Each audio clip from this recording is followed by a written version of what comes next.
कहानी का पूरा आनंद लेने के लिए कहानी के पहले भाग को ज़रूर देखें। उसका लिंक मैं आपको डिस्क्रिप्शन बॉक्स में दे दूँगी और साथ में कमेंट बॉक्स में पिन भी कर दूँगी, आप वहाँ से भी जाकर देख सकते हैं। अति ने वो जंपसूट पहना और आईने के सामने खड़ी होकर तैयार होने लगी। जश्न मुस्कुराते हुए उसे ही देख रहा था। वैसे भी वो छोटी सी बच्ची लगती थी, लेकिन जंप सूट में तो वो बहुत ही ज़्यादा छोटी लग रही थी। आज तुम्हें कॉलेज जाना है, जश्न ने कहा, लेकिन अति ने पलटकर उसकी तरफ नहीं देखा और ना ही उसे कोई जवाब दिया। अति ने सामने रखी सिंदूर की डिब्बी की तरफ देखा तो उसकी आंखें नम हो गई। किस हक से लगाए वो ये सिंदूर? जब तक वो जश्न के अतीत के बारे में ना जान ले तब तक उसके साथ अपना भविष्य कैसे सोच ले? उसने अपनी मांग नहीं भरी, लेकिन जश्न ने जब ये चीज़ नोटिस की तो वो उसके करीब आया और उसे पीछे से अपनी बाहों में भर लिया। तुम्हारी नाराज़गी और गुस्सा दोनों चलेगा, दोनों अपनी सराखों पर रखूँगा, लेकिन अगर तुम्हारे मन में इस शादी को ना मानने या तोड़ने जैसा ख्याल भी आया तो तुम्हारे लिए अच्छा नहीं होगा। तुम्हारा जश्न जश्न सिंह शेखावत से बहुत अलग है, लेकिन अगर तुम्हारी इच्छा जश्न सिंह शेखावत से रूबरू होने की है तो उसमें फिर तुम्हारा जश्न भी कुछ नहीं कर पाएगा। उसने गुस्से से कहा और चुटकी में सिंदूर लेकर उसकी मांग में सजा दिया।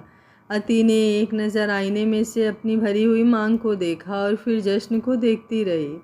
जश्न भी उसे देख रहा था। वो वहाँ से जाने लगा तो अति ने उसका हाथ पकड़कर उसे रोक लिया और फिर खुद उसके करीब होकर बोली, क्या नाम लिया था आपने मेरा? अति जश्न सिंह शेखावत। जब आप जश्न सिंह शेखावत होने का इतना दम भरते हैं तो मेरा नाम तो पहले ही अति है। अति मतलब बहुत ज़्यादा, हद से ज़्यादा, और जब इसके साथ आपका नाम जुड़ेगा तो ये हदें कहाँ जाएंगी, आप सोच भी नहीं सकते। जश्न उसकी बात सुनकर उसे देखता ही रह गया। उसकी मासूमियत और हल्का गुस्सा तो वो रोज़ ही देखता था, लेकिन आज तो उसका गुस्सा कहर ढा रहा था। उसकी छोटी सी मासूम बिल्ली एक शेरनी की तरह दहाड़ रही थी। उसने उसे कमर से पकड़कर अपने साथ लगा लिया और उसकी आंखों में देखते हुए बोला, हदें तो बहुत टूटेंगी बेबी डॉल, बस तुम मत टूटना। दोनों की आंखें इस वक्त जिद और जुनून से भरी हुई थी। अचानक से जश्न ने अति को अपनी गोद में उठाया और नीचे जाने के लिए कमरे से बाहर निकला। रागिनी जी नीचे हाल में ही बैठी थी और उनके साथ थी मनीषा और हर्ष भी। जश्न के कमरे का दरवाज़ा खुलते ही तीनों की नज़र ही ऊपर की तरफ गई तो जश्न को यूं अति की गोद में उठाकर लाते देख तीनों की आंखें बड़ी हो गई। इससे पहले कि ये अपनी गोद में इस लड़की की जगह इन दोनों के बच्चे को भी उठाकर लाए, तुम्हें आना पड़ेगा, रागिनी जी ने कहा और दरवाजे की तरफ देखने लगे। मनीषा तो गुस्से से अति और जश्न को देख रही थी। उसी वक्त हर्ष ने उसे घूरा तो उसने अपनी नज़रें इधर उधर मटकानी शुरू कर दी। अति जश्न के चेहरे को देख रही थी। उसने अपनी बाहें अच्छे से जश्न की गर्दन पर लपेट रखी थी। क्यों नहीं समझते आप कि आपका अतीत जानना मेरे लिए कितना ज़रूरी है? लेकिन कोई बात नहीं, अगर आप ज़िद्दी हैं तो मैं आपसे भी ज़्यादा ज़िद्दू हूँ। अब तो मैं सब कुछ पता लगा कर ही रहूँगी, वो अपने मन में ही बोल रही थी। बात की बातें बाद में सोचना, पहले अच्छे से नाश्ता फिनिश करो और कॉलेज जाओ, जश्न ने कहा तो अति एकदम से हड़बड़ा गई। हर बार ये शख्स उसके मन की बातें जान लेता है, लेकिन पता नहीं क्यों सब कुछ जानते हुए भी कुछ बताता नहीं है। दोनों डाइनिंग टेबल के पास पहुँचे तो जश्न ने अति को अपनी गोद से उतारा और चेयर पर बैठने के लिए कहा। तब तक बाकी लोग भी डाइनिंग टेबल की तरफ आ गए और नौकरों ने ब्रेकफास्ट सर्व करना शुरू कर दिया। नाश्ता खत्म होने के बाद जश्न ने अति को कॉलेज के बारे में सब समझा दिया। अति चाहती थी कि जश्न उसके साथ जाए, लेकिन जश्न को कोई ज़रूरी काम था, इसलिए वो उसे ड्राइवर के साथ भेज रहा था। मैं अपना बैग और फ़ोन तो कमरे में ही भूल गई, मैं भी उन्हें लेकर आती हूँ, अति ने कहा और जल्दी से कमरे की तरफ भाग गई। उम्मीद है जो कुछ सोचा है सब उसी के हिसाब से हो, जश्न ने उसे जाते देख मन ही मन कहा। अपने कमरे में आकर जल्दी से अति ने अपना बैग और फ़ोन उठाया। जश्न ने उसे थोड़ा बहुत फ़ोन चलाना सिखा दिया था। वो हमेशा से कॉलेज जाना चाहती थी, लेकिन उसके भाई ने उसकी पढ़ाई बीच में ही रुकवा दी थी और अब जब जश्न ने उसका कॉलेज में एडमिशन करवाया तो वो सच में बहुत खुश थी। वैसे है तो आप पकड़ की दुकान, लेकिन थोड़े थोड़े प्यारे भी हैं, उसने हल्का सा मुस्कुरा कर कहा और कमरे से बाहर आ गई। भले ही जश्न के साथ उसकी नाराज़गी चल रही थी, लेकिन फिर भी उसके चेहरे पर हल्की सी मुस्कुराहट थी। लेकिन जैसे ही वो सीढ़ियों से नीचे उतरी, उसके चेहरे की सारी मुस्कुराहट गायब हो गई। सामने एक लड़की जश्न के गले से लगकर खड़ी थी। उसका चेहरा अति की तरफ था, इसलिए अति उसे अच्छे से पहचान सकती थी। जश्न की पीठ उसकी तरफ थी, लेकिन उसने भी अपनी बाहें उस लड़के की पीठ पर रख रखी थी। अति का दिल एकदम से तेज धड़कने लगा और आंखें नम होने लगी। पूरा शरीर पत्थर होता जा रहा था। ना ही अब से कदम आगे बढ़ाया जा रहा था और ना ही अपनी जगह से हिला जा रहा था। वो यूं ही बुत बने उन दोनों को गले लगे हुए देख रही थी। कांच नहीं, दिल था वो जो उसके अंदर टूट रहा था, लेकिन दर्द कांच चुभने से भी ज़्यादा हो रहा था। बहुत याद आती थी हमें आपकी, आप सोच भी नहीं सकते आपके बिना हम किस तरह जी रहे थे। हमें तो लगता था कि आपने हमको हमेशा के लिए खो दिया, लेकिन उस भगवान ने हमारे प्यार को बचा लिया, हमें नई ज़िंदगी दे दी ताकि हम फिर से अपनी जान, अपनी ज़िंदगी के पास लौट आएं। हम जानते थे कि आप भी हमारे बिना अधूरे होंगे, अपनी ज़िंदगी जीना छोड़कर बस काट रहे होंगे, पर अब हम आपके पास वापस आ गए हैं। उस लड़की ने रोते हुए कहा और जश्न से अलग होकर उसके चेहरे को चूमने लगी। घर के बाकी सब लोग और सर्वेंट भी उन दोनों को ही देख रहे थे। अब नौकरों ने अपना चेहरा नीचे झुका लिया था। मैं जानता था तुम मुझे छोड़कर कहीं नहीं जा सकती, मेरे पास वापस ज़रूर आओगी, जश्न ने कहा और उस लड़की नियति को फिर से गले से लगा लिया। नियति फिर से अलग हुई और रोते हुए मुस्कुरा कर बोली, अब तो मैं आपके पास वापस आ गई हूँ ना, अब मैं आपको छोड़कर कहीं नहीं जाऊँगी, हमारी प्रेम कहानी अधूरी नहीं रहेगी।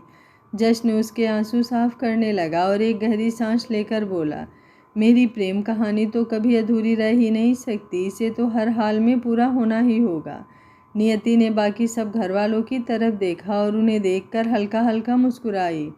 अभी तक उसने अति की तरफ नहीं देखा था। रागिनी जी उसके पास आईं और उसके सिर पर हाथ फेरते हुए बोले, हमें पता था तुम वापस ज़रूर आओगी, आखिर हमारे जश्न का प्यार इतना कमज़ोर नहीं हो सकता। तुम उसकी बीवी हो और तुम ही उसकी जीवन संगिनी हो, तो तुम उसे छोड़कर कैसे जा सकती थी। भगवान का लाख लाख शुक्र है कि उन्होंने तुम्हारी जान बचा ली और तुम्हें सुरक्षित हमारे पास वापस भेज दिया। बस अब तुम दोनों हमेशा खुश रहो और तुम्हारे बीच कभी कोई नहीं आए। उन्होंने हल्का सा अति की तरफ देखकर कहा, जो अपने आंसू पोंछ रही थी। उनकी नज़रों का पीछा कर नियति ने भी अति की तरफ देखा। वो उसे पहचान नहीं पाई, इसलिए उसे प्रश्नसूचक नज़रों से देखने लगी। ये लड़की कौन है? उसने जश्न की तरफ देखते हुए पूछा, लेकिन उसका जवाब देने से पहले ही रागिनी जी बोले, कोई नहीं, बस एक काम वाली। ये अति है और इस घर की सदस्य ही है। उनकी बात बीच में काटते हुए जश्न बोला। उसकी बात सुनकर सब उसे हैरानी से देख रहे थे, लेकिन अति की नज़रों में हैरानी के साथ साथ नाराज़गी भी थी। जश्न का अति को सिर्फ इस घर की सदस्य कहना अति को बहुत बुरा लग रहा था, लेकिन फिलहाल वो चुप रही।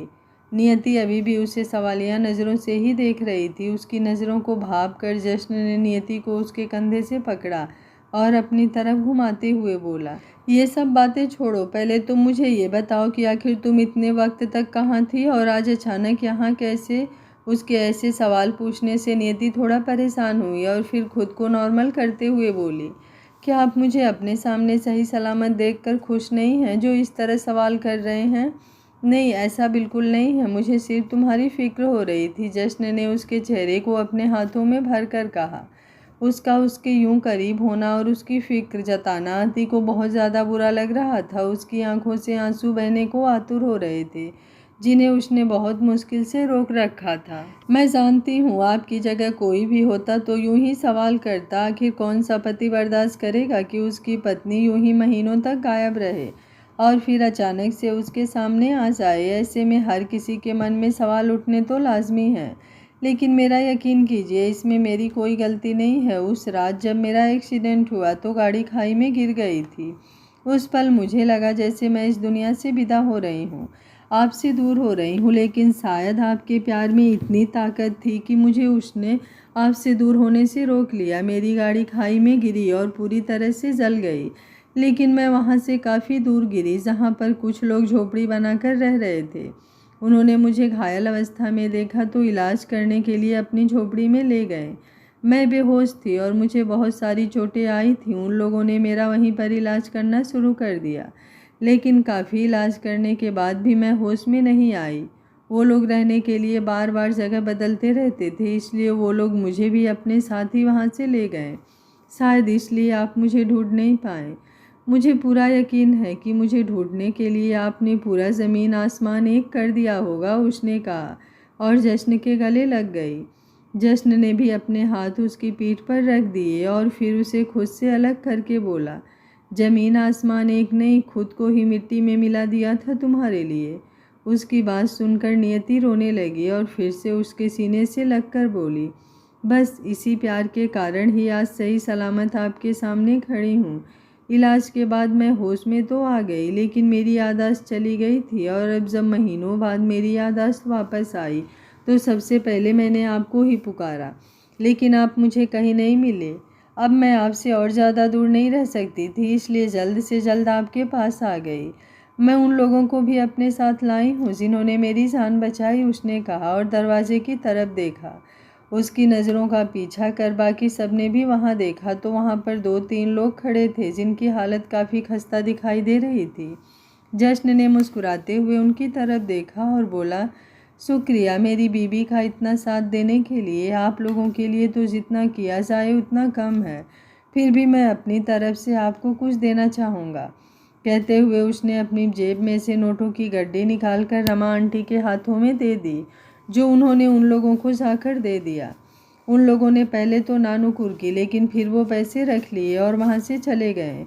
उनके जाने के बाद नियति एक बार फिर से जश्न के करीब आई और उसके गले लगकर बोली, अब मैं आपसे दूर बिल्कुल नहीं जाना चाहती, बस आपके करीब रहना चाहती हूँ। मैं ही जानती हूँ इतना वक्त मैंने आपके बिना कैसे बिताया है। आप भी मेरे बिना मेरे लिए यूं ही तड़पे होंगे ना। तुम्हारी तबीयत अभी भी कुछ ठीक नहीं लग रही, तुम थोड़ी देर आराम कर लो, उसके बाद आराम से साथ में समय बिताएंगे। जश्न ने फिर से उसके कंधों को पकड़कर कहा। अति का दिल उन दोनों को देखकर पल पल टूट रहा था। उन दोनों को यूं देखकर अब उससे और ज़्यादा बर्दाश्त नहीं हो रहा था। उसने हल्के से अपने आंसू साफ किए और ऊपर की तरफ जाने लगी, लेकिन जश्न की आवाज़ सुनकर उसके कदम रुक गए। तुम कहाँ जा रही हो? तुम्हें कॉलेज जाना है और पहले ही तुम काफ़ी लेट हो चुकी हो। चलो बाहर, ड्राइवर तुम्हारा इंतज़ार कर रहा है। अति का तो मन कर रहा था कि सब कुछ छोड़ छाड़ कर वहाँ से चली जाए, लेकिन शायद अब उसे अपने मन की करने की भी इजाज़त नहीं है। इसलिए आंखों में ढेर सारा सवाल और नाराज़गी लिए वो बाहर की तरफ चली गई। आपने बताया नहीं कि ये लड़की यहाँ इस घर में क्यों है, और ये तो हमारी कोई रिश्तेदार भी नहीं है, नियति ने जश्न की तरफ देखते हुए पूछा। तो जश्न मुस्कुराया और बोला, अभी अभी तो तुमने कहा था कि अब तुम मुझे छोड़कर कहीं नहीं जाने वाली, तो सवाल जवाब के लिए तो बहुत वक्त है हमारे पास। फिलहाल तुम्हें आराम की ज़रूरत है, आओ मैं तुम्हें तुम्हारे कमरे में ले चलूँ, रागिनी ने नियति का हाथ पकड़ते हुए कहा। लेकिन नियति ने उनसे अपना हाथ छुड़वाया और बोली, मैं अपने जश्न जी के साथ हमारे कमरे में जाऊंगी, उस कमरे में जहां हमने अपनी दुनिया सजाई थी। जश्न उसकी बात सुनकर मुस्कुराया और बोला, हाँ ज़रूर, वो दुनिया भी तुम्हारा इंतज़ार कर रही है। दोनों कमरे की तरफ बढ़ गए। अति, जो अभी लौट कर वापिस आई थी अपना बैग लेने के लिए, जो वहीं गिर गया था। बैग क्या अति ने खुद को गिरने से बहुत मुश्किल से बचाया था जब उसने नियति को जश्न की बाहों में देखा था, और अब उन्हें इस तरह अपने कमरे में जाते देख जो दर्द उसके दिल को हुआ था उससे बर्दाश्त नहीं हो रहा था। उसने रोते हुए जल्दी से वो बैग उठाया और बाहर की तरफ भाग गई। जश्न, जो पीछे मुड़कर उसकी तरफ ही देख रहा था, उसे यूं रोते देख उसके चेहरे के भाव बदल रहे थे। लेकिन उसी वक्त नियति ने उसका चेहरा खींचकर अपनी तरफ किया और बोली, मैं बहुत थक गई हूँ, इसलिए मुझसे सीढ़ियाँ नहीं चढ़ी जाएगी। क्या आप मुझे अपनी गोद में उठाकर ले चलेंगे? हाँ, क्यों नहीं, जश्न ने मुस्कुराकर कहा और नियति को अपनी गोद में उठा लिया। रागिनी उन दोनों को जाते देख किसी शैतान की तरह मुस्कुरा रही थी और उसकी ये मुस्कुराहट मनीषा को चिढ़ने पर मजबूर कर रही थी, क्योंकि उन्होंने पिछले 2 दिनों में उसके साथ जो किया वो उस वजह से उनसे बहुत गुस्सा थी। दोनों कमरे में पहुंचे तो कमरे को लगभग पहले जैसा देख और अपनी तस्वीरें दीवार पर यूं ही लगे देख नियति के चेहरे पर स्माइल आ गई। जश्न ने उसे गोद से नीचे उतारा तो वो एक बार फिर से जश्न के सीने से लग गई और बोली, मैं जानती थी आप अभी भी मेरा इंतज़ार कर रहे होंगे, आप अभी भी मुझसे उतना ही प्यार करते होंगे जितना पहले करते थे। शुक्रिया मुझे इतना चाहने के लिए। पहले जितना क्यों, अब तो मेरे दिल में तुम्हारे लिए फीलिंग्स और भी ज़्यादा बढ़ गई है। बस इंतज़ार है उस पल का जब इन एहसासों से मैं तुम्हें रूबरू करवा सकूं। जश्न ने कहा तो नियति शर्माते हुए उसके चेहरे की तरफ देखने लगी, लेकिन फिर अगले ही पल वो अलमारी की तरफ बढ़ी। उसे अलमारी की तरफ जाते देख जश्न के चेहरे पर हल्की परेशानी झलकने लगी, क्योंकि अब अलमारी में अति का भी सामान था। नियति ने जैसे ही अलमारी खोली, सामने रखे अति के कपड़े को देखकर वो हैरान रह गई। वो सवालिया नज़रों से उन कपड़ों और बाकी सब सामान को देखने लगी, लेकिन तभी जश्न आगे बढ़ा और बोला, ये सब सामान अति का है। मैंने मंगवाया था तो सर्वेंट मेरे ही कमरे में ले आया, इसलिए मैंने यहीं रखवा दिया। थोड़ी देर में दूसरे कमरे में शिफ्ट करवा दूंगा। पर यह सब सामान तो काफ़ी कीमती लग रहा है, और ये ज्वेलरी, ये तो आपके शोरूम की एक्सक्लूसिव ज्वेलरी लग रही है। नियति ने कहा तो जश्न ने अपनी भौहें उचकाते हुए उसे देखा। मम मेरा मतलब है, और ये सब काफ़ी नया और कीमती लग रहा है, पर अगर आप किसी को ये सब दे रहे हैं तो आपकी मर्ज़ी। सही कहा तुमने, मेरी मर्जी के बिना तो पत्ता भी नहीं हिलता। खैर तुम इन सब को छोड़ो, जश्न ने कहा और नियति को लेकर बेड की तरफ बढ़ गया। तुम्हें नहीं लगता हम काफ़ी दिन बाद मिले हैं तो हमें थोड़ा साथ में वक्त बिताना चाहिए? ये सब चीज़ें तो बाद में भी देख लोगी तुम। कहते हुए वो नियति के काफ़ी करीब हो गया। नियति एक झटके से थोड़ी दूर हुई और बोली, हाँ पर मुझे लगता है पहले मुझे थोड़ा आराम करना चाहिए। हाँ तुम ठीक कह रही हो। कहते हुए जश्न ने एक बार फिर से उसका चेहरा अपने हाथों में थाम लिया। वो उसे चूमने को हुआ, लेकिन उसी वक्त नियति ने अपना सिर पर हाथ रखा और बोली, मुझे सिर में काफ़ी तेज़ दर्द हो रहा है, प्लीज़ मैं थोड़ी देर सो जाऊँ। उसकी बात सुनकर जश्न मुस्कुराया और उससे अलग होकर उस पर कंबल ओढ़ाकर सारी लाइट ऑफ कर कमरे से बाहर आ गया। अति घर से कॉलेज के लिए निकल चुकी थी। जैसे ही उसकी गाड़ी शेखावत मेंशन से निकली, उसके पीछे पीछे ही 2-3 गाड़ियां बॉडीगार्ड से भरी हुई और निकली। लेकिन अति ने ध्यान नहीं दिया, क्योंकि उसकी आंखों से तो आंसू रुकने का नाम ही नहीं ले रहे थे। अब तक मैं यहाँ थी क्योंकि कहीं ना कहीं मुझे इस शादी पर यकीन था, लेकिन मुझे पहले ही समझ जाना चाहिए था। ऐसे मांग भर देने से कोई आपका पति नहीं बन सकता, और वो भी तब जब उसकी पहली पत्नी ही उसके साथ हो। इस शादी का तो पहले से ही कोई मतलब नहीं था, और अब नियति जी के आ जाने से तो ये पूरी तरह ख़त्म हो गई। ऐसे में अब मेरे यहाँ रहने का कोई मतलब नहीं, मुझे यहाँ से चले जाना चाहिए। हमारा रिश्ता तो वैसे भी एक बाज़ार से शुरू हुआ था, और बाजारू चीज़ें कहाँ टिकती हैं, उसने रोते हुए खुद से कहा। और फिर ड्राइवर को गाड़ी रोकने के लिए कहा, लेकिन ड्राइवर ने मना कर दिया, ये कहकर कि उसे सख्त आर्डर है कि गाड़ी बीच रास्ते में कहीं भी नहीं रुकनी चाहिए।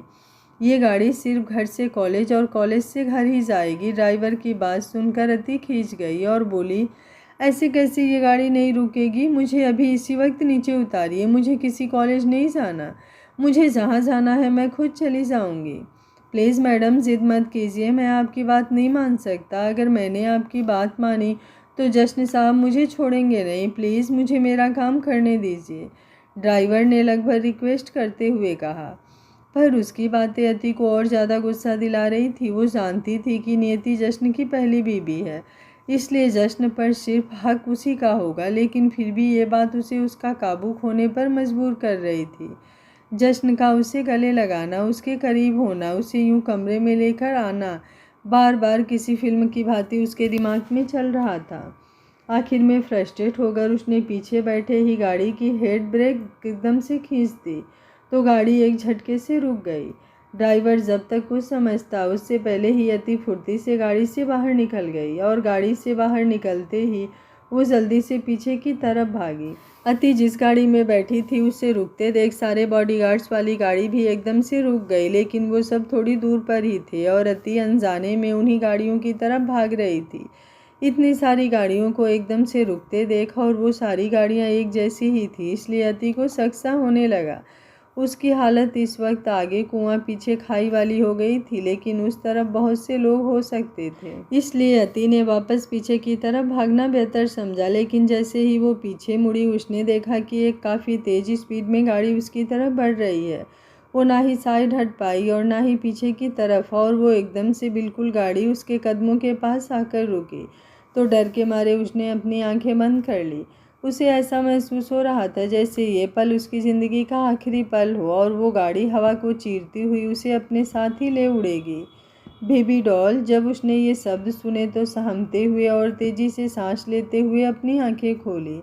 उसके बिल्कुल सामने जश्न खड़ा था। इस वक्त वो इतना ज़्यादा डर गई थी कि ये भी भूल गई कि वो तो यहाँ से और उसी से दूर भागने की कोशिश कर रही थी। वो बिना कुछ सोचे समझे और एक पल गंवाए जश्न के सीने से जा लगी। उसकी तेज़ी से धड़कती हुई धड़कनों ने जश्न के सीने में भी शोर मचाना शुरू कर दिया। काम डाउन बेबी डॉल, जश्न ने प्यार से कहा, लेकिन उसने महसूस किया कि अति धीरे धीरे सुबक रही है। उसने अपनी उंगलियों से हल्का सा उसका चेहरा ऊपर उठाया तो उसकी आंखों में आंसू देखकर उसे थोड़ी देर पहले जो भी हुआ और उस वक्त का अति का रोना याद आ गया। तेज हवा अति के चेहरे को छू रही थी और उसके बाल हवा में उड़ रहे थे। छोटी छोटी सी आंखें जो बड़े बड़े मोती जैसे आंसुओं से भरी हुई थी, उन्हें राहत देने के लिए उन पर जश्न ने अपने होठ रख दिए। अति ने उसकी शर्ट को मुट्ठियों में भींच लिया और रोने लगी। दूर हो जाइए ना मुझसे, क्यों आप मुझे खुद से दूर नहीं जाने दे रहे हैं? मुझे नहीं रहना आपके साथ, वो रोते हुए जश्न को अपने करीब खींचकर कह रही थी। नहीं जाने दे सकता मैं तुम्हें खुद से दूर, जश्न ने बिना किसी एक्सप्रेशन के कहा। क्यों क्यों नहीं जाने दे सकते? अब तो आपकी बीबी भी वापस आ गई है, तो अब तो हमारी शादी का कोई मतलब ही नहीं। या सच में आप मुझे अपनी रखेल, वो सुबकते हुए कह रही थी, लेकिन उसकी बात को बीच में ही काटकर जश्न ने उसके होठों को लॉक कर दिया। उनके आसपास बॉडीगार्ड का घेरा था, लेकिन सबकी नज़रें नीचे झुकी हुई थी। अति ने उसे पहले पहले तो खुद से दूर करने की कोशिश की, लेकिन वो ज़्यादा देर खुद को रोक नहीं पाई और कब उसका सुबह वाला फ्रस्ट्रेशन उसकी इस किस में निकलना शुरू हुआ उसे पता ही नहीं चला। वो खुद पूरी तरह से वाइल्ड होकर जश्न पर अपनी नाराज़गी निकाल रही थी। जब सांसें उखड़ने लगी तो जश्न धीरे से उससे दूर हुआ। अति को अब जाकर महसूस हुआ कि वो इतनी देर से क्या किए जा रही थी। अब उसे खुद पर ही गुस्सा आ रहा था। वो नज़रें चुराते हुए दूसरी तरफ से वहाँ से जाने लगी, लेकिन जश्न ने उसका हाथ पकड़ा और बोला, इस वक्त मैं तुम्हें कुछ भी नहीं समझा सकता, लेकिन वादा करता हूँ बहुत जल्द मैं खुद तुम्हें सब कुछ बताऊँगा। अभी प्लीज़ कॉलेज जाओ, जब घर आओगी तब बातें करेंगे। अति अभी भी नाराज़गी से उसे देख रही थी, लेकिन फिर उसने अपना हाथ छुड़वाया और उसी गाड़ी में जाकर बैठ गई जिस गाड़ी में वो घर से निकली थी। जश्न भी हल्का सा मुस्कुराया और फिर उस ड्राइवर को इशारा कर अपनी गाड़ी में बैठ गया। अति की गाड़ी अब सीधा कॉलेज ही आकर रुकी। जैसे ही वो बाहर आई, सामने इतने बड़े कॉलेज और इतने हाई फाई लड़के लड़कियों को देखकर उसके चेहरे का रंग उड़ गया। वो हैरानी से उन्हें देखती रही। ऐसा नहीं था कि वो उन लोगों से कम लग रही थी, बल्कि इस वक्त जिस गाड़ी में वो कॉलेज आई थी वो पूरे कॉलेज एरिया में खड़ी सबसे महंगी गाड़ी थी। हर कोई उस गाड़ी को आंखें फाड़ कर देख रहा था। जब उस गाड़ी में से अति बाहर आई तो सबकी नज़रें उस पर टिक गई थी। उसकी खूबसूरती तो वैसे भी सबको बुत बनाकर खड़ा रहने पर मजबूर कर दे, लेकिन वो दीवानों की तरह उसे निहार रहे थे, जबकि लड़कियां उसका रंग रूप और उसका हाई फाई स्टेटस देखकर ही जल भून कर रह गई थी। उसके साथ आए बॉडीगार्ड में से एक आगे आया और उसके सामने आकर खड़ा हो गया। अति उसके यूं अचानक आ जाने से एकदम से डर गई, पर उसके कपड़े देखकर वो समझ गई थी कि ये आदमी जश्न का भेजा हुआ ही है। लेकिन जब उसने कहा कि जश्न जी ने उसे पूरा दिन उसके साथ रहने के लिए ही कहा है, तो उसे समझ नहीं आया कि वो दुखी हो या मुस्कुराए। इस बात से खुश हो कि जश्न को उसकी फिक्र है, या फिर इस बात से दुखी हो कि अब उसे हर वक्त एक कैद में रहना होगा। मैं जश्न जी का असिस्टेंट हूँ, प्लीज़ आप पहले मेरे साथ प्रिंसिपल सर से मिलने चाहिए, एक आदमी ने कहा तो अति उसके साथ चल दी।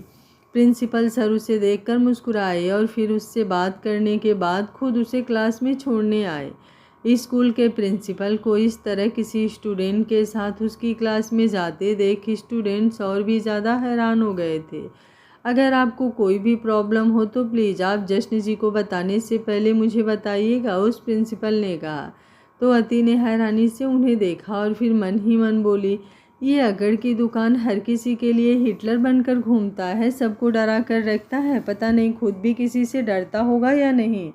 क्लास में अति आई तो सारे स्टूडेंट्स उसी की तरफ देख रहे थे।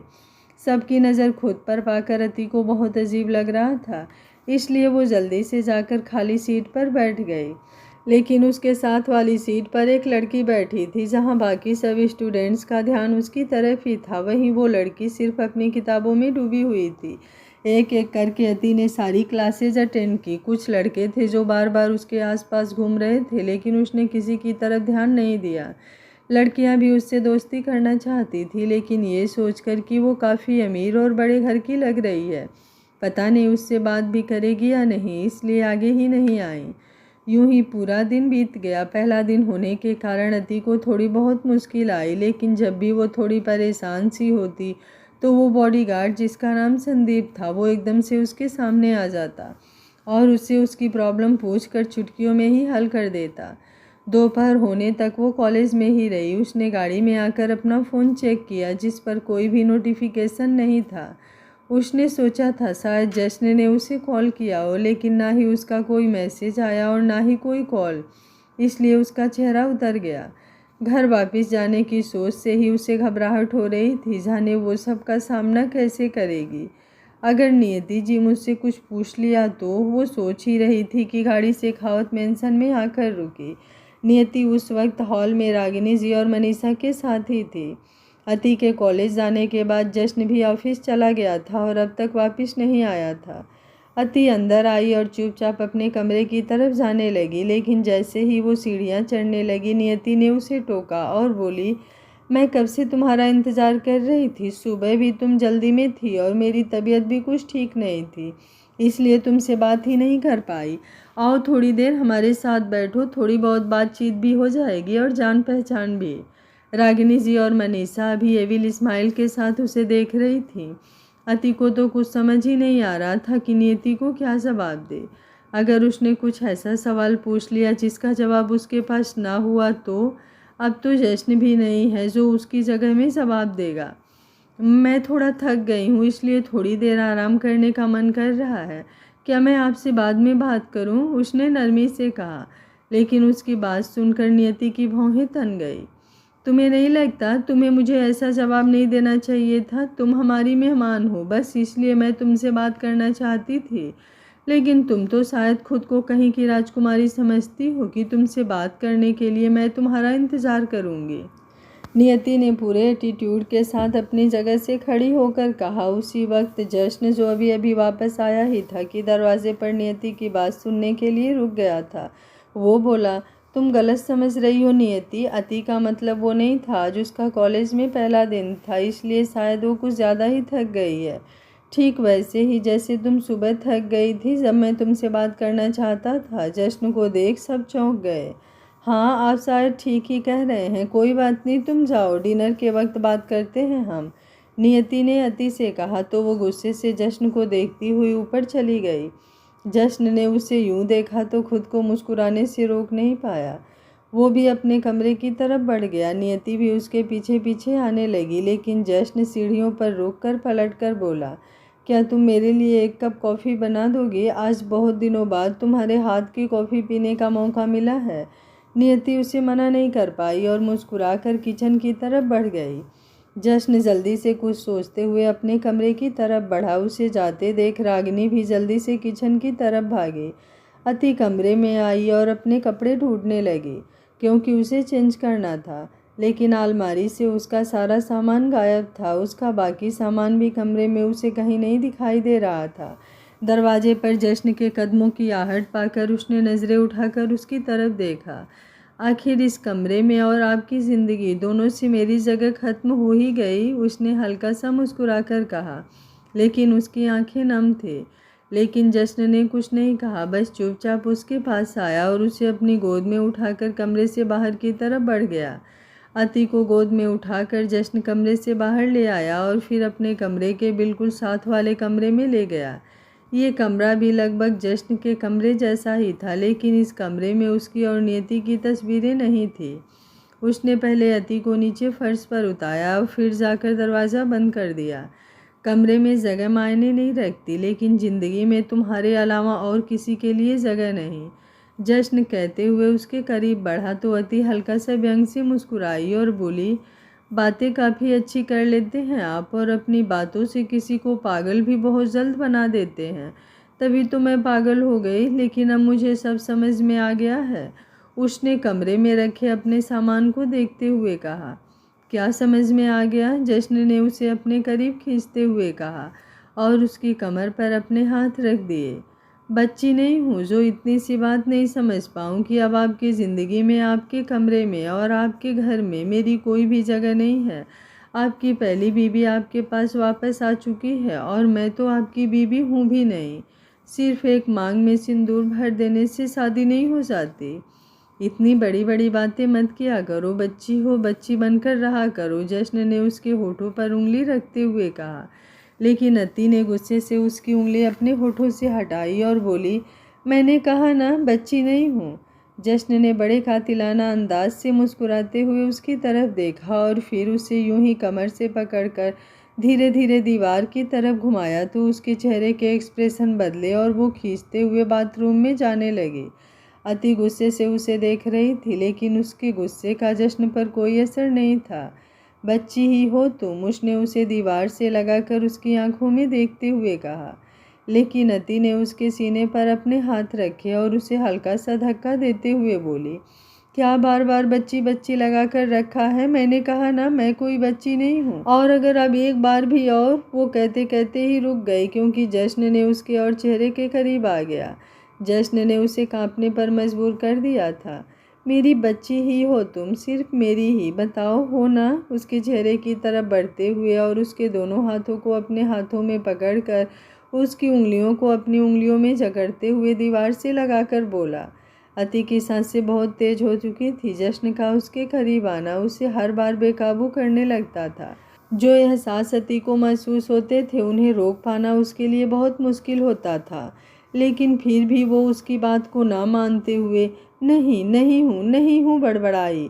हो तुम मेरी बेबी डॉल, मेरी प्यारी सी क्यूट सी बच्ची हो, बताओ हो या नहीं? कहते कहते जश्न उसके चेहरे की तरफ बढ़ा और उसके ईयर पर अपने लब रख दिए। वो पूरी तरह से बेकाबू हो गई और अपने एहसासों से मजबूर होकर जल्दी से बोली, हाँ हूँ आपकी बच्ची हूँ, सिर्फ मेरी। जश्न ने अपनी गर्म सांसें उसकी गर्दन पर छोड़ते हुए पूछा तो अति ने हल्का सा उसके गाल से अपना गाल रगड़ा और बोली, सिर्फ आपकी। उसकी सांसें भी गर्म हो चुकी थी। इन सब में कब उसकी आंखें बंद हुई उसे पता ही नहीं चला, और अब जब उसने अपनी आंखें खोलकर सामने जश्न की तरफ देखा तो वो उसे ही देखकर मुस्कुरा रहा था। वहीं दूसरी तरफ नियति किचन में आ गई तो रागिनी जी भी उसके पीछे पीछे आई और रागिनी जी के पीछे पीछे मनीषा भी। मनीषा को गुस्से से देखते हुए रागिनी जी नियति के पास आई और बोली, तुम्हें नहीं लगता तुम्हें इस कॉफ़ी से ज़्यादा अपने पति पर ध्यान देना चाहिए? बहुत वक्त से तुम दोनों अलग अलग रहे हो, ऐसे में तुम दोनों को ज़्यादा समय एक दूसरे के साथ बिताना चाहिए। अभी अभी जश्न ऑफिस से आया है, काफ़ी थका हुआ होगा, कॉफ़ी में पहुंचा दूंगी, तुम जाकर उसकी थकावट दूर करो। नियति ने हैरानी से उनकी तरफ देखा और फिर कुछ समझते हुए किचन से निकलकर अपने कमरे की तरफ चली गई। जश्न को खुद पर मुस्कुराते देख अति और भी ज़्यादा चिढ़ गई और गुस्से से उसे खुद से दूर कर अपने कपड़े लेकर बाथरूम की तरफ बढ़ गई।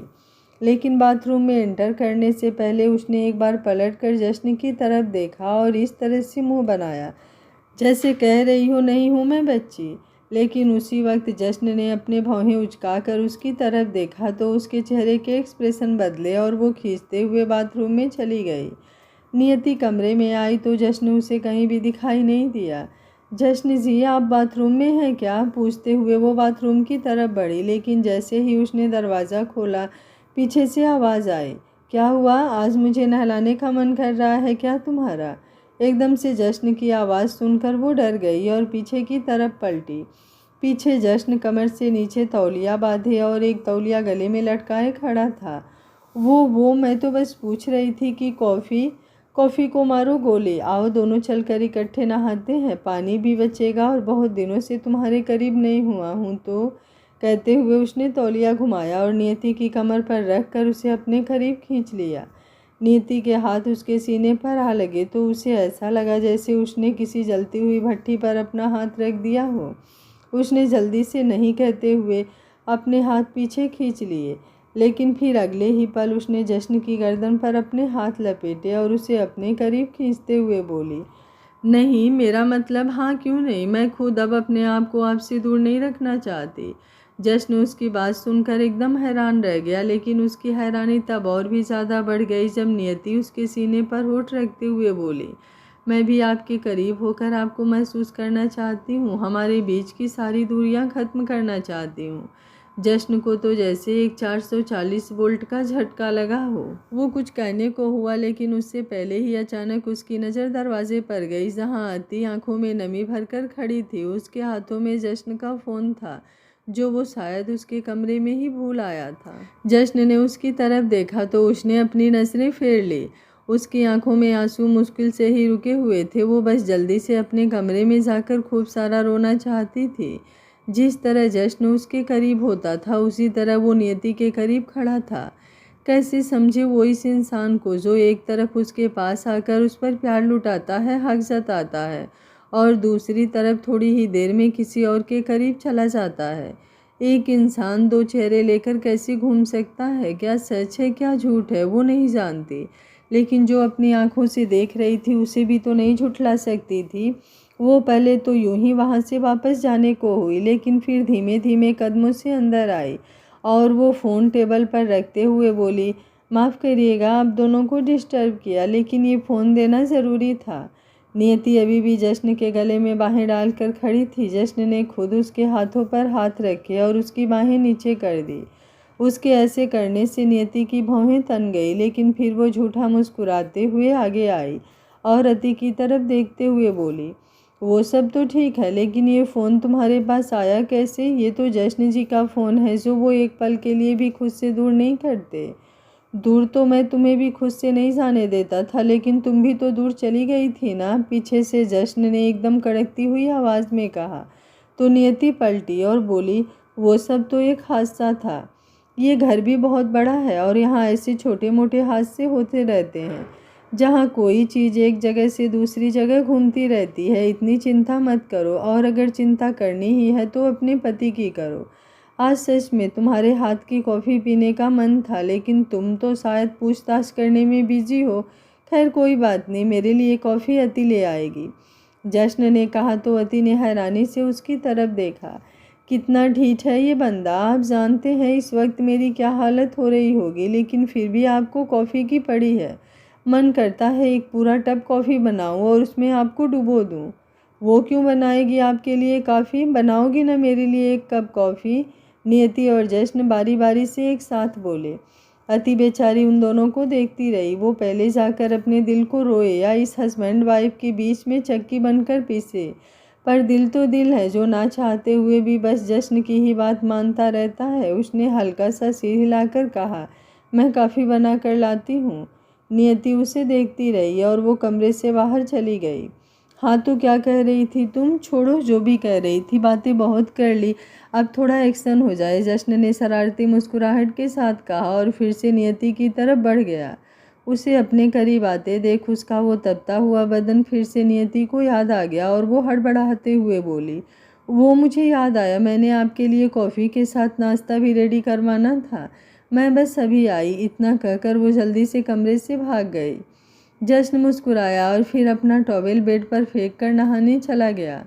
तुम्हें जश्न जी के लिए कॉफ़ी बनाने की कोई ज़रूरत नहीं है, मैं उनकी बीवी हूँ और उनको मेरे हाथ से बनी कॉफ़ी पीने का मन था तो मैं बना देती हूँ, तुम्हें उनका कोई काम करने की ज़रूरत नहीं है।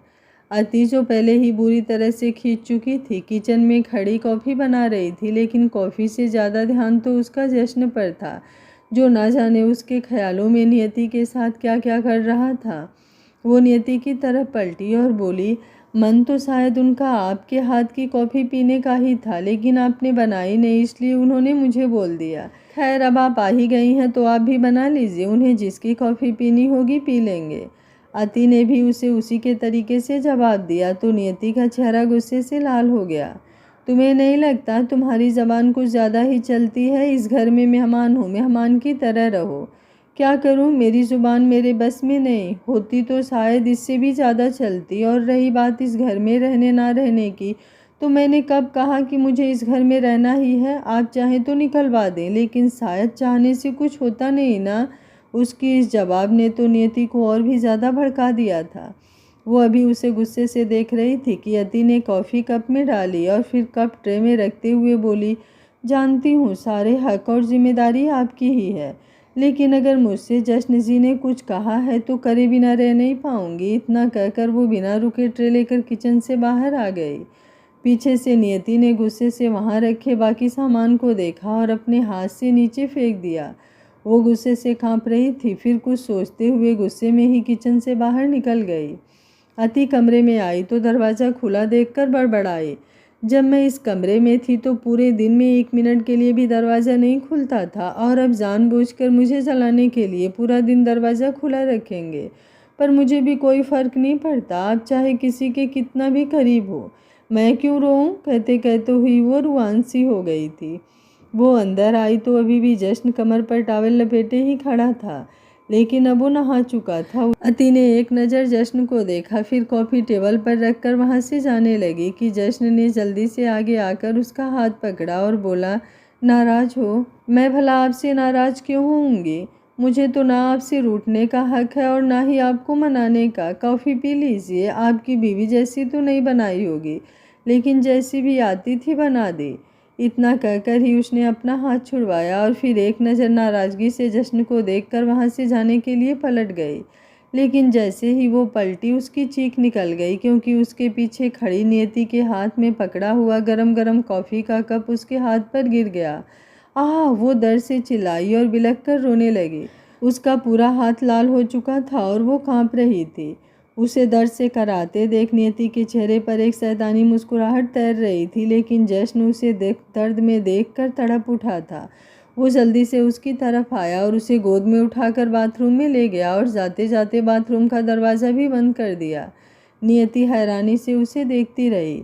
जश्न ने उसका हाथ चलते हुए पानी के नीचे किया और बोला, कम डाउन बेबी डॉल, अभी ठीक हो जाएगा। एक तो चाय की जलन और दूसरा जश्न का उसे बेबी डॉल कहना अति और भी ज़्यादा खींचने लगी। उसने अपना हाथ पीछे खींचना चाहा, लेकिन जश्न ने उसकी कलाई कसकर पकड़ी और बोला, कहा ना शांत रहो, जितना गुस्सा करना है बाद में कर लेना, अभी बिल्कुल चुप रहो। उसने वहीं बाथरूम में एक तरफ लगी अलमारी में से फर्स्ट एड किट निकाली और उसमें से एक दवाई निकाल कर उसे लगाने लगा। अति की आंखों से आंसू आने लगे थे, जिस्म के दर्द से या दिल के दर्द से पता नहीं। कुछ फर्क पड़ा? जश्न ने उसकी आंखों में देखते हुए पूछा। तो अति ने बड़ी बेचारगी से उसकी तरफ देखा और बोली, अभी भी बहुत जल रहा है, ठंडक चाहिए? जश्न ने फिर से सवाल किया तो अति ने रोते हुए ही अपना सिर हाँ में हिलाया। अगले ही पल जश्न उसके और ज़्यादा करीब हुआ और उसका चेहरा अपने हाथों में भरकर उसके लबों को चूम लिया। जश्न जी, दरवाज़ा खोलिए, नियति ने दरवाज़ा पीटते हुए कहा, लेकिन जश्न तो अति को प्यार करने में लगा हुआ था और उसका पूरा साथ दे रही थी। अति खुद हाथ की जलन का तो पता नहीं, लेकिन दिल को काफ़ी हद तक ठंडक मिल चुकी थी। जश्न ने अभी तक दरवाज़ा नहीं खोला। नियति उसके इस बर्ताव से उसका चेहरा गुस्से से लाल होता जा रहा था। उससे ये चीज़ बर्दाश्त नहीं हो रही थी कि उसके सामने ही जश्न अति को अपनी गोद में ऐसे कैसे उठा कर ले गया, और अब दरवाज़ा भी बंद कर लिया। वो अपना आपा खोने पर मजबूर हो रही थी। अति ने लगातार दरवाज़ा पीटने की आवाज़ सुनी तो उससे दूर हुई और उसकी तरफ देखने लगी। उसकी आंखों में बेचारगी भी थी और नाराज़गी थी, जिसे जश्न साफ देख सकता था। रोका क्यों? ठंडक नहीं चाहिए अब? जश्न ने पूछा तो अति को गुस्सा भी आया और शर्म भी आने लगी। आपकी बीवी बाहर आपका इंतज़ार कर रही है, अभी तो वो सिर्फ दरवाज़ा पीट रही है, जब आप बाहर जाएंगे तो आपको भी पीट देगी। जश्न ने आंखें छोटी करते हुए उसे देखा और बोला, पीटने के लिए तो मैं तैयार हूँ, लेकिन अगर मेरी बीवी पीटे तो? उसने जिस लहजे में कहा था और नज़रें जिस तरह उस पर उठाई थी, उसका बीवी शब्द से मतलब अति से था। ये बात अति समझ गई, लेकिन उसे ये भी पता था कि जश्न जितना मर्जी कह ले, लेकिन उसकी असली बीवी वो नहीं, नियति ही है, और वो चाहकर भी उसकी जगह नहीं ले सकती। और इसी बात ने उसका मूड फिर से ख़राब कर दिया था, इसलिए वो खुद ही उठी और जाकर दरवाज़ा खोल दिया। दरवाज़ा खुलते ही नियति अंदर जाने को हुई, लेकिन अति को बाहर आते देख वो पीछे हुई और उसे गुस्से से देखती हुई बोली, तुम्हारी हिम्मत कैसे हुई मेरे पति के साथ बाथरूम में बंद होने की? कुछ शर्म लिहाज है या नहीं? मेहमान हो, मेहमान बनकर रहो। अगर सिर पर चढ़ने की कोशिश की तो। वो बोल ही रही थी कि पीछे से जश्न बाथरूम से बाहर आया। उसने अभी भी टॉवेल ही लपेट रखा था, लेकिन वो कुछ कहता उससे पहले ही अति बोली, खुद अपने पैरों से अंदर नहीं गई थी, आपके पति ही गोद में उठाकर लेकर गए थे, इसलिए जो सवाल करना है अपने पति से करिए। मुझे ना ही कोई जवाब देना है और ना ही कुछ सुनना है। इतना कहकर वो कमरे से बाहर चली गई।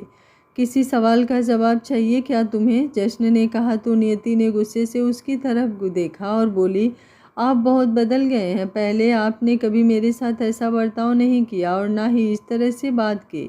आपने एक बार भी नहीं सोचा कि आप पति को गोद में उठाकर बाथरूम में ले गए। इस बात से मेरे दिल पर क्या बीतेगी? क्या तुम्हें अपने जश्न पर विश्वास नहीं? जश्न ने उसके करीब होते हुए पूछा और उसे कमर से पकड़कर एकदम से खींच लिया। नियति एकदम उसके सीने से आ लगी और उसके माथे पर पसीना आने लगा और उसकी धड़कनें भी तेज हो गई थी। जश्न ने उसे इस तरह देखा तो हल्का सा मुँह बनाते हुए बोला, मैंने कभी ख्वाब में भी नहीं सोचा था कि मेरी नियति मुझ पर शक करेगी। दरवाज़ा गलती से बंद हो गया और फिर मैं अति के हाथ पर दवाई लगाने में इतना बिजी हो गया कि दरवाज़ा खोल ही नहीं पाया। पर मुझे नहीं पता था कि तुम मेरे बारे में इस तरह सोचोगी। प्लीज़ आप ऐसे उदास मत होइए, गलती मेरी ही है जो मैंने आप पर शक किया। ये जानते हुए भी आप तो सिर्फ मेरे हैं, कभी किसी और के बारे में सोच भी नहीं सकते। Please sorry. अब आप जल्दी से कपड़े पहनकर नीचे आ जाइए। मैंने आपके लिए स्पेशल डिनर बनवाया है और आपका पसंदीदा टोमेटो सूप भी। इतना कहकर ही वो जल्दी से जश्न से अलग हो गई और कमरे से बाहर चली गई। जश्न ने बाहर जाते हुए देखा और फिर एक तिरछी मुस्कान के साथ बोला, टोमेटो सूप, बहुत मज़ा आएगा फिर तो। जश्न और अति दोनों एक साथ डिनर के लिए अपने कमरे से बाहर आए। भले ही उस पल में अति बहक गई थी, लेकिन उसकी नाराज़गी अभी भी जारी थी। उसने जैसे ही जश्न को देखा, उसके और नियति के पल तस्वीरों की तरह उसकी आंखों के आगे घूमने लगे। वो गुस्से से उसे देखते हुए नीचे की तरफ बढ़ गई। उफ, मेरी बेबी डॉल का गुस्सा, जश्न ने हल्का सा मुस्कुराकर कहा और फिर उसके पीछे पीछे नीचे आया। जश्न आकर अपनी कुर्सी पर बैठ गया, लेकिन अति अभी भी खड़ी थी। जश्न के बैठते ही उसकी तरफ एक चेयर पर मनीषा बैठ गई। अति उसकी दूसरी तरफ की चेयर पर बैठने के लिए आगे बढ़ी, लेकिन तब तक नियति वहां पर आई और उसके साथ बैठ गई। जश्न के साथ बैठते ही वो अति की तरफ देखकर व्यंग से मुस्कुराने लगी। अति का वहां पर रुकने का बिल्कुल भी मन नहीं था, लेकिन फिर भी कोई इशू ना बने इसलिए उसे मजबूरन नियति के साथ वाली चेयर पर बैठना पड़ा। एक नौकर ने सबसे पहले टोमेटो सूप ही सर्व करना शुरू किया। बाउल में गरम गरम सूप देखकर जश्न के चेहरे पर एक हल्की सी मुस्कुराहट आ गई। उसने एक बाउल सूप ले लिया और फिर नौकर ने बाकी सबको भी एक एक बाउल सर्व कर दिया। नियति जो टेबल पर अपने दोनों हाथ रख मुस्कुराते हुए जश्न को देख रही थी, एकदम से चीख पड़ी और अपने दोनों हाथों को झटकते हुए बंदरों की तरह कूदने लगी। उसके दोनों हाथों पर एक साथ गर्म गर्म सूप गिर गया था, एक जश्न की तरफ से और दूसरा अति की तरफ से। वो अभी भी दर्द से कराहते हुए कूद रही थी। दूसरों को जलाने वालों को खुद भी थोड़ा बहुत सेक तो लगना चाहिए, अति ने अपने मन में कहा। मेरी अति को जलाना तो दूर, कोई उसे गर्म नज़रे से भी देखे तो मैं उसे आग लगा दूँ, जश्न ने मन ही मन कहा और फिर अपनी जगह से उठा और फिर झूठी परवाह दिखाते हुए नियति के हाथों को पकड़कर उसे देखने लगा। उसे यूं उसके हाथ पकड़ते देख अति को बिल्कुल अच्छा नहीं लग रहा था। माफ़ कीजिएगा, मुझसे गलती से वो बाउल पलट गया, लेकिन कोई बात नहीं, आपके पति हैं ना, आपको ठंडक दे देंगे, अति ने कहा तो जश्न ने आंखें छोटी करते हुए उसे देखा। ठंडक किसे, कैसे और कहाँ देते हैं वो तो तुम्हें मैं बाद में बताऊंगा, उसने मन ही मन कहा और फिर एक सर्वेंट की तरफ देखते हुए बोला, जल्दी से आइस पैक लेकर आओ। नियति गुस्से से अति को देख रही थी। वो जश्न से अपना हाथ छुड़वा कर अति की तरफ आई और उसे गुस्से से देखते हुए बोली, तुमने ये सब कुछ जानबूझकर किया है ना? मैंने शाम को तुम्हारे ऊपर कॉफ़ी गिरा दी थी तो अब तुम उसी बात का बदला ले रही हो, है ना? क्या आपने वो काफ़ी जानबूझकर गिराई थी? अति के सवाल पर वो चुप हो गई थी।